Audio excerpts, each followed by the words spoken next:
in the past, I would have said it was the problem of evil. How can a good God allow the innocent to suffer, and that sort of an idea. I find more and more now the idea of Christ, the possibility of him, or the claim that he's the only way, has become much and more of an offense to people in a pluralistic culture where everybody is right and that we have everybody believing this thing. And so how can you be so intolerant and bigoted and narrow-minded? So that becomes a big issue. One of the things I have found in working with students, working with people who may be skeptics, I have found the best thing I can do is ask them questions. If I'm especially on a one-on-one relationship, I'll just start asking them questions. Do you have any spiritual interest in spiritual things, or what's you have a spiritual life at all? And let them talk. And then without necessarily disagreeing with them, I'll then say, perhaps later on, tell me, to you, who is Jesus?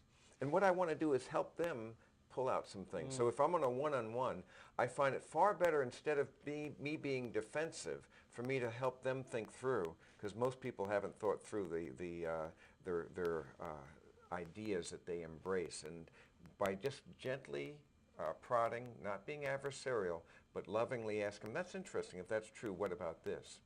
For example, a person objects to the problem of evil and suffering in the world, but why do you think something's wrong?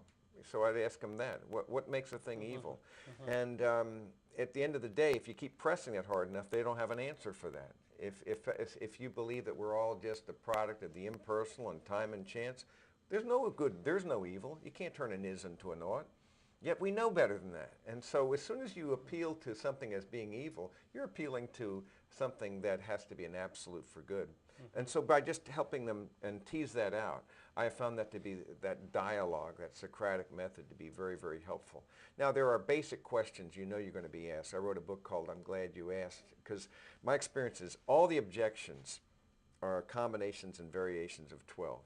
And so it's helpful to know what those are and think those through in advance. But really, it's not going to be so much my answers, but it's going to be my life, it's going to be my relationship, it's going to be my love for these people, but speaking the truth, but speaking it in love, and giving them dignity and treating them with gentleness and reverence. I think those are qualities that they're looking for. And I think where love is felt, the message is heard, and so we can overcome some obstacles that are, I think there are three basic barriers that I find people in college, adults, whatever, if they're skeptical. One's an intellectual barrier.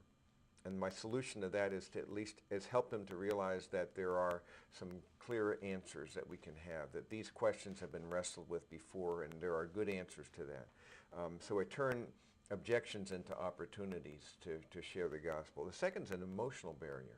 And a lot of these people have a barrier because of maybe a very strict religious upbringing or some emotional problem, then they are very, very hesitant, and maybe they had a very, very distant father or something like that. It's very hard for them to buy in. So for them, the solution is going to be more of building a relationship where I become a safe person in their life. For a third barrier is the volitional barrier, the barrier of the will, where there it's going to require the power of the Spirit. In my view, the overcoming of the intellectual barrier is turning these objections into opportunities. For the emotional barrier, it has to do with turning the bridge of friendship, building a relationship with them, and becoming a person who loves them and serves them. So now you become a carrier of a message. But then there's a third barrier that we cannot even dream of overcoming. Only the Spirit of God can do that, and that's the barrier of will. And only the Spirit of God can convict of sin, righteousness, and judgment. So if I recognize my radical dependence upon the Spirit of God, not my method, not my technique, not even my answer, I'm stunned sometimes. I think I gave a great answer. It just goes right off and goes nowhere. Yeah. I make this little comment on the side that I think is totally unimportant. That might be the thing, and so only God knows what's going to speak to a person. So I think you want to be skillful. You want to think through the answers. You want to understand the kind of questions you'll receive, but also you want to be radically dependent upon the grace and the power of God, because when He speaks through you, now you're being dependent upon the Spirit of God, and now you're loving Him and serving them and walking in the power of the Spirit. There's a witness now that's more than just your words. It's your very life itself. And I have found that people, especially in college, are looking for authenticity. They want somebody who's authentic, somebody who's real, someone who genuinely does care for them.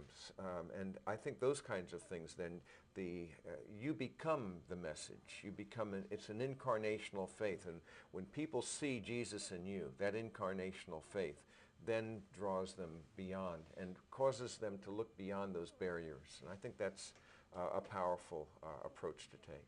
There's another method I use that I found very helpful, and it's a method of saying, you know, have you ever read the Gospels, any of the Gospels yourself? Most people at second, why rely on second and third hand information? Yeah. You owe it to yourself to make, if you want to make an honest intellectual decision about this Jesus, whether you accept him or reject him, because to ignore him is to reject him, you at least serve yourself well by at least exposing yourself to the document, at least one of the Gospels, because so I'll appeal to their intellectual pride, and I find it to be very, very effective. Like, how can you make an intelligent decision about Jesus if you haven't even read what he said directly? You're just relying on the opinions of others.